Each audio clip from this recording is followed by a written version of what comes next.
আসসালামু আলাইকুম প্রিয় শিক্ষার্থীরা, আশা করি তোমরা সবাই ভালো আছো। আজকে একটা খুবই গুরুত্বপূর্ণ টপিক হচ্ছে যে প্যারাগ্রাফ লেখার নিয়ম। সহজভাবে আমরা আজকে দেখব প্যারাগ্রাফ আমরা কিভাবে লিখতে পারি। তো প্যারাগ্রাফ আমরা মুখস্থ না করে প্যারাগ্রাফ লেখার কিছু টেকনিক শিখে ফেলি।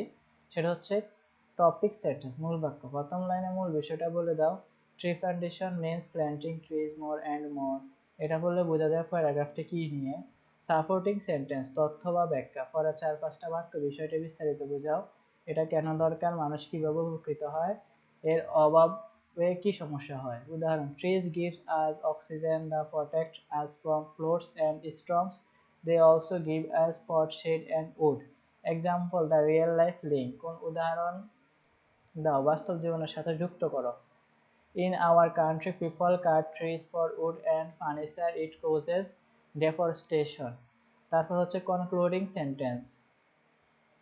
শেষের লাইনটা সারমর্ম উপদেশ দাও। So who should plant more trees to save our environment. সহজ কৌশল, মুখস্থ ছাড়া লেখার উপায়। তোমরা মুখস্থ না করে কিভাবে লিখবা, বাংলাভাবে বুঝো, ইংরেজিতে লেখো। আগে মাথায় বাংলা ঠিক করে তুমি কি বলতে চাও, তারপর সহজ ইংরেজিতে লিখবা, ঠিক আছে? প্রতিটি প্যারাগ্রাফের জন্য 5টা কিওয়ার্ড মুখস্থ রাখতে হবে। Tree plantation, oxygen, environment, prevent flood, benefits, plant more trees. সেন্টেন্সগুলো ছোট রাখো, বড় জটিল বাক্য নয়, ছোট পরিষ্কার বাক্য দাও। একই বাক্য গঠন ব্যবহার করো বারবার, যেমন trees gives us, trees help us, trees are important because practice. নিজের শব্দ রিওয়ার্ড করো, একবার লেখো, দেখে মনে রাখ।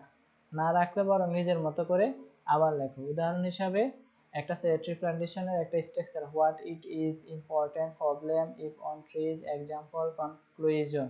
এই 5টা টপিকের উপর তুমি একটা প্যারাগ্রাফ লিখতে পারো। হ্যাঁ, এটা মূল বিষয় লিখবা, এটার গুরুত্ব কেন, এটা প্রবলেম বা হচ্ছে যে সুবিধা কি, এটা কিছু এক্সাম্পল দিতে পারো। তো প্রিয় শিক্ষার্থীরা, আশা করি তোমরা একটা প্যারাগ্রাফ কিভাবে লিখতে পারবা এখান থেকে বুঝতে পেরেছো।